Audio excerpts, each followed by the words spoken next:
Assalamualaikum warahmatullahi wabarakatuh.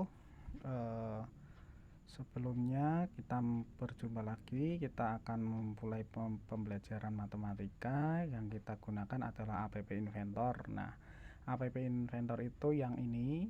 Nah, yang saya gerakkan ini, itu cara proses pembuatannya. Nah, aplikasi yang sudah jadi ini pakainya multimedia karena saya eh, namakan multimedia. Nah, di sini ini nanti akan ada vektor di R2. Coba kita buka aplikasinya. Kalian tentunya sudah menginstal ini. Nah, tampilan awalnya seperti ini. Vektor Matematika SMK kelas 11. Ini saya buat dengan tujuan agar kalian saat daring tidak bisa memahami. Coba di sini ada menu musik. Bisa kalian nyalakan ataupun tidak, terserah sesuai keinginan kalian. Kemudian kita bisa mulai aplikasi ini dengan mengklik start. Nah, langsung saja KD IPK kita lewati ya. Kita klik dulu. KD-nya seperti ini, IPK-nya seperti ini, bisa dibaca sendiri ya. KD dan IPK itu maksudnya agar tujuan pembelajarannya itu minimal jadi seperti ini. Nah, coba lihat LKPD dan aktivitas siswa. LKPD itu di sini dibuat sebuah permasalahan dengan tujuan agar kalian menemukan konsep apa yang diinginkan materi ini. Kalian menemukan konsepnya, terus kalian menyelesaikan sendiri. Apakah nanti guru hanya memfasilitasi jika terjadi kesalahan. Kemudian dari permasalahan ini, dari awal sampai akhir kalian analisis apa permasalahan itu. Nah, sebagai catatan tambahan, pada pertanyaan bawah sendiri, bagaimana ilustrasinya, berapa jarak yang ditempuh Sherlock untuk sampai ke taman kota, itu juga termasuk perpindahannya juga, tidak hanya jarak. Jadi jarak itu berarti kan jarak yang ditempuh. Artinya kalau kalian mengelilingi lapangannya kelilingnya misal itu 100 meter, berarti kalian berkeliling dari satu titik, muter lapangan sampai ke titik itu, tetapi harus mengitari lapangan. Nah, yang perpindahan kalau sampai ke titik itu lagi berarti perpindahannya 0. Nah, ini kalau artinya jarak dan perpindahan itu berbeda. Kemudian saat di jarak saat di perpindahan itu kalian cari perpindahan dari titik awal ke titik akhirnya itu berapa. Nah, tentunya dengan menggunakan apa yang pernah kalian dapatkan di SMP ataupun di SMK itu, matematika. Sepertinya menggunakan konsep Pythagoras. Oke, dicoba sendiri ya. Nah, sekarang kita lanjut di menu aktivitas siswa. Di aktivitas siswa itu bisa kalian lakukan atau tidak, terserah. Artinya saya tidak mewajibkan. Cuma di sini kita bermain gamenya Mobile Legend. Biasanya ya teman-teman yang cowok itu suka dengan game ini. Nah, ada peraturan, tapi peraturannya bisa dibaca sendiri, tetapi saya tidak menekankan di sini. Nah, saat klik selengkapnya itu nanti kalian akan dibawa ke PDF, bentuknya sama seperti ini, LKPD dan aktivitas siswa. Jadi saya tidak memasukkan ke situ dulu. Kita kembali ke menu home. Nah, di menu home kita kembali lagi ke sini, kita masuk ke apa itu vektor. Nah, setelah kalian mengerjakan LKPD tadi, sekarang masuk ke apa itu vektor. Jadi nyambung. Apa itu vektor? Apa yang menyebabkan seorang penerjun payung jatuhnya tidak tepat di bawah pesawatnya? Nah, gambar 2, ada permasalahan lagi. Kenapa saya tidak terpental ke atas ya? Nah, gambar ketiga, apa yang menyebabkan panah bergerak lurus ke depan tanpa ada sedikit belokan? Penasaran? Kalau penasaran diklik, penjelasannya seperti ini. Bisa kalian baca sendiri. Saat penerjun payung menjatuhkan diri dari pesawat, tempat ia jatuh tidak tepat di bawah kapal. tetapi jauh melenceng karena ada gaya vektor gravitasi dan tekanan angin yang bekerja. Anak-anak bermain jungkit-jungkit pada suatu bidang miring, mengakibatkan anak tersebut tidak terlempar dari bidang miring tersebut karena lengan beban dan lengan kuasa memiliki nilai hampir sama pada titik tengah sebagai titik tumpu. Yang ketiga, saat pemanah menarik anak panah, terdapat gaya yang kontradiksi dengan arah panahnya yang lebih besar daripada posisi pengaruh tekanan angin. Jadi karena panah itu lancip, kemudian permukaannya tidak luas, hanya bundaran saja, bundaran setebal kayu kecil, itu tidak mempengaruhi tekanan angin sehingga panah bergerak cepat karena ada gaya kontradiksi arah panah yang sangat kuat.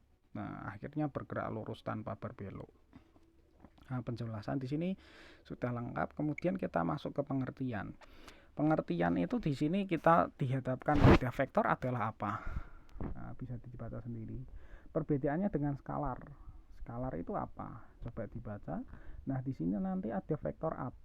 Vektor AB itu apa?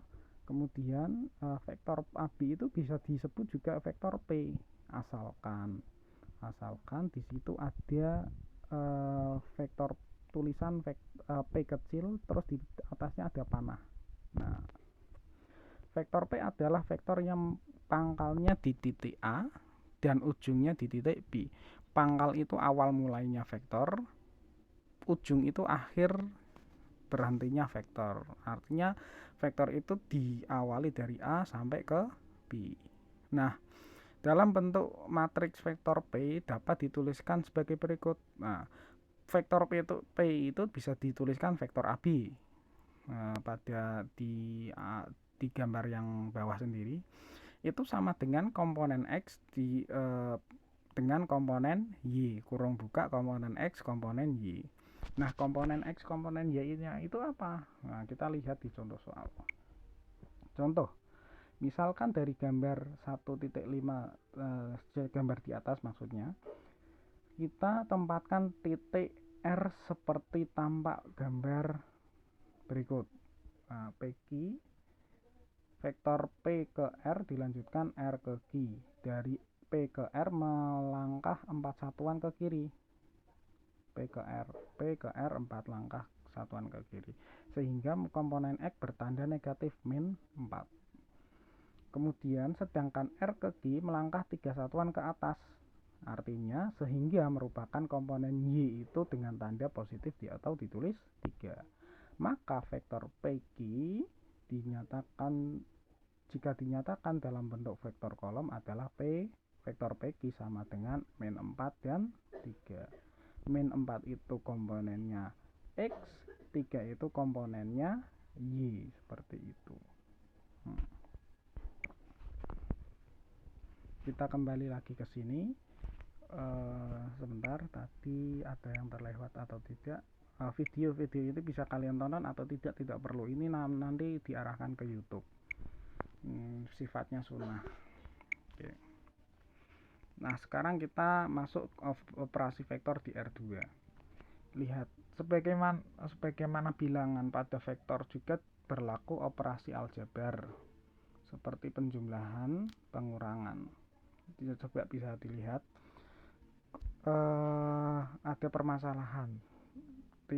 Kursi di titik A akan dipindah ke titik B, kemudian dipindah ke titik C. Nah, perpindahan dari A ke C itu bagaimana cara mencarinya? AC itu bisa dikatakan sebuah vektor A C, atau bisa ditulis vektor C kecil. Nah, di sisi AC itu kan ada vektor C kecil. Nah, bisa ditulis vektor C kecil. Vektor C kecil itu disusun dari vektor A, yaitu vektor AB ditambah vektor B kecil, B dari B C. Oke. Jadi vektor C adalah vektor A ditambah vektor B.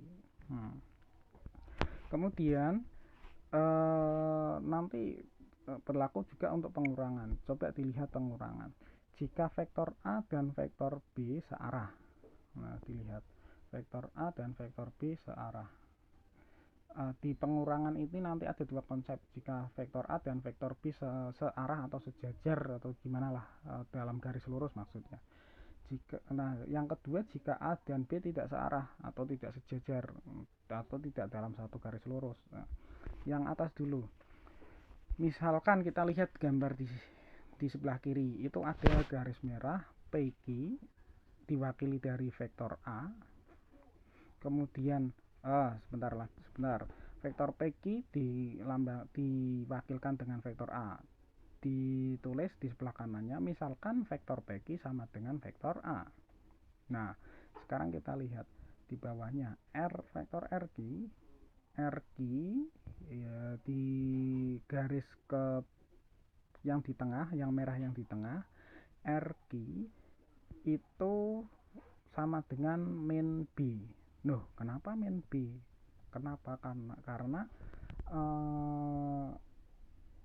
posisi negatif artinya dia berlawanan arah dengan positif. Yang kalau positif itu ke kanan, berarti yang negatif ke kiri. Nah, besarnya kenapa beda? Karena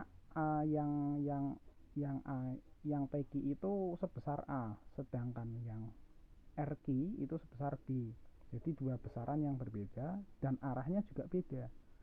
Arahnya yang A itu ke kanan artinya positif, yang B itu ke kiri negatif. Nah, dari Q ke R itu juga hanya berapa kotaan itu? 1, 2, 3, 4, 5. Nah, 5. Kalau P ke Q berarti itu berapa? 5, 6, 7, 8, 9. 9 kotakan, artinya 9 ke kanan. P ke Q. Lah kalau Q ke R itu 5. Tapi arahnya berbeda. Nah, A dikurangi B sama dengan A ditambah min B. Nah, PQ itu ditambah A itu apa? A PQ ditambah min B. Min B itu apa? RQ atau QR. Nah, kita bisa menulis dengan min RQ. Nah, jadinya PQ ditambah QR, jadinya PR. Nah, akhirnya PR sama dengan A min B.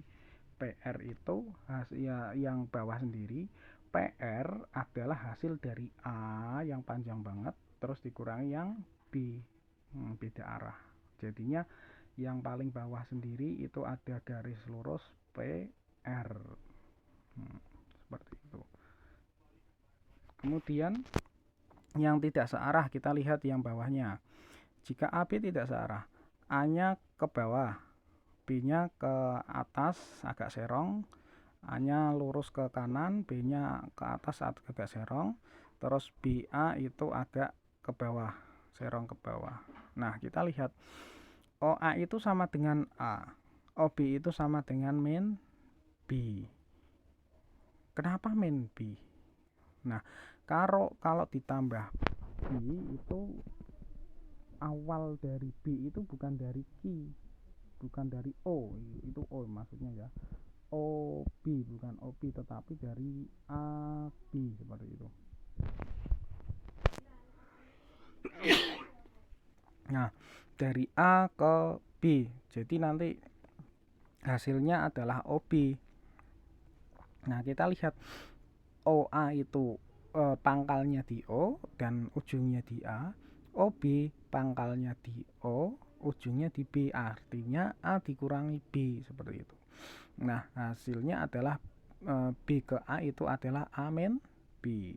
Nah, karena A min B, artinya A ditambah min B. A itu apa? OA. B min B itu apa? OB. OA ditambah OB sama dengan OA dikurangi OB sama dengan BA. Itu bukan PR ya, BA. Nah, berarti A min B sama dengan BA, seperti itu. Oke, yang perkalian bisa dilanjut besok, pertemuan depannya, video selanjutnya. Silahkan dipahami, jika tidak ada bisa komen di bawah atau bisa menghubungi via medsos saya. Terima kasih. Wassalamualaikum warahmatullahi wabarakatuh.